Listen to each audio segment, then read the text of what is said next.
I'm beginning to see that finding true happiness in worldly activities is not possible. However, I need to have a working life. I feel apathy or a lack of motivation for these regular worldly duties. Will my motivation for daily regular work return as I continue to develop my practice?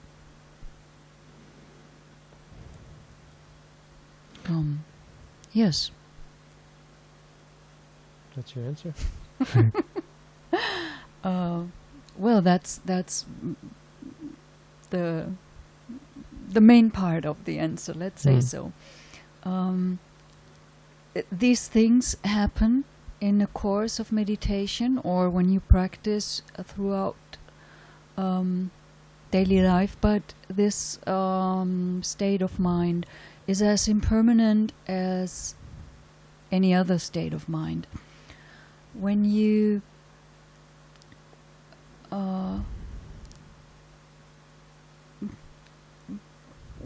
live your life and are aware or are not aware of what you are doing, when you're mindful or when not being mindful, everything changes, especially the mind states. So this apathy and lack of motivation is happening in your mind.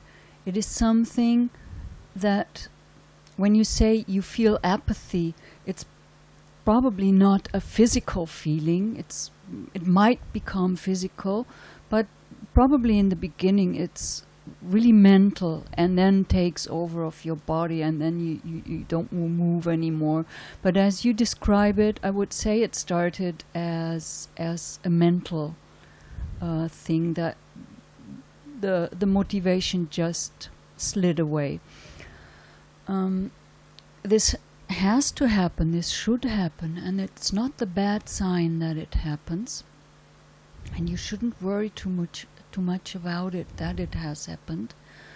When you continue and you understand and you let go of your apathy and your motivation or lack of motivation, when you just accept things as they really are, then the motivation will come back. It will of course be different than before. It will not be so enthusiastic anymore, like, oh, I'm going to work. I don't know if you ever had that, but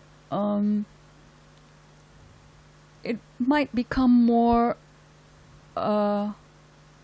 seeing the need of doing things that have to be done and doing them in the order as they come and in the order that they have to be done.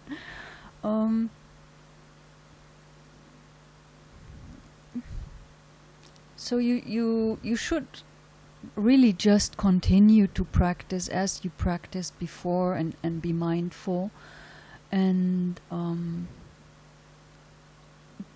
to see that you don't find happiness in worldly activity is a great gift that you have found or that you got from the practice. Don't throw that away because you want to be ready for your work. This is what a therapist would do with you. They would tell you stop practicing and might make your mind available for the worldly things again. Don't throw away that gift that you got. Try to go through it and acknowledge it as it is. It is maybe hard now, but it will not be always like that. There is, I want to mention, a danger, of course, when you give in too much into your lack of motivation, and when you indulge in apathy, when you say, oh, I'm so lazy, or I'm so demotivated and you let your mind and your body get drowsy, then there's a real danger that you will not find out of it. So the most important thing for you now is to keep practicing, to keep being mindful.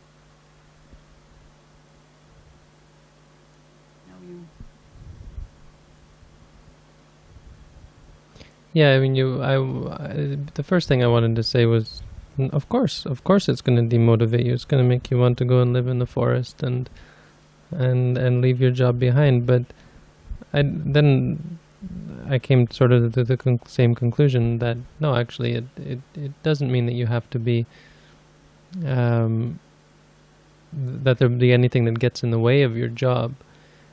I think maybe the mistake is thinking that you somehow have to be excited or motivated in order to do work. You should, through the practice you learn the basic principle of only doing things that have purpose.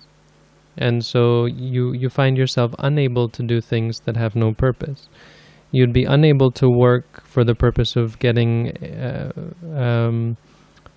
high status in society, or for becoming rich, or for building up an empire or a career, or becoming famous, or any of these things.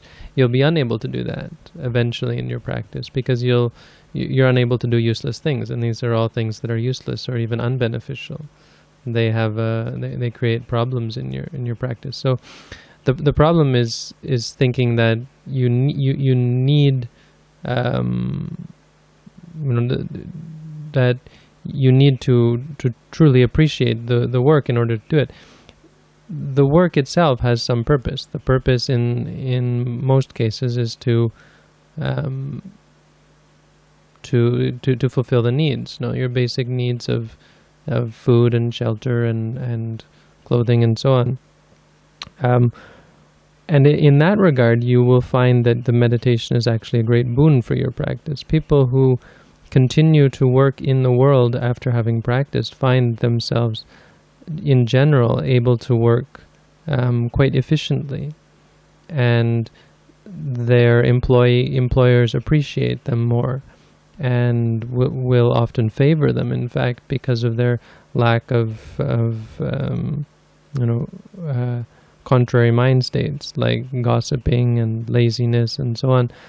A person who practices meditation, of course, has a great amount of energy and the ability to put out energy in repetitive, monotonous tasks through their practice.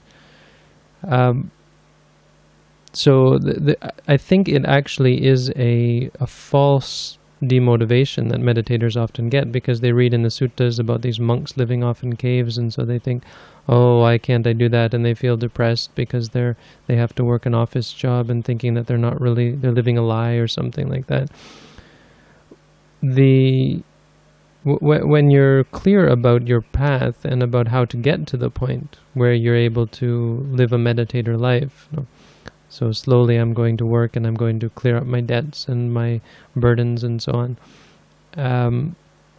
Then you find that you're able to put all of your effort into work. Like, for instance, when I knew that I needed money to save up to go to Thailand to become a monk, it was really easy for me to raise money, to work in any job. I did tree planting, and it was really easy for me to put out an intense amount of effort and really actually push the limits, even though not being a physical person.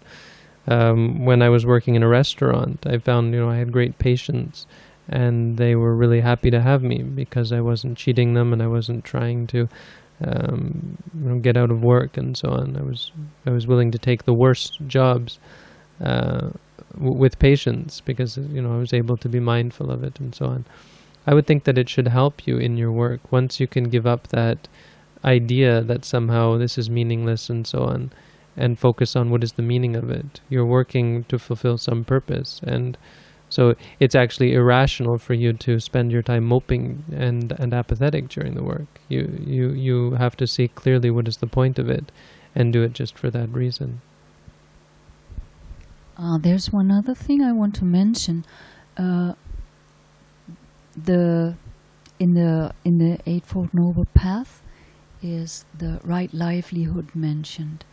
And I think when you have a job that is not going against right livelihood, then it is perfectly all right to live the working life and to live the lay life and to work. And you should get over your lack of motivation, because it's not a bad job that you are doing. When you are doing a job that which is going against the right livelihood, then you should consider to do something else, and then your lack of motivation has possibly other reasons than we mentioned now. So that is one thing you should consider. Mm.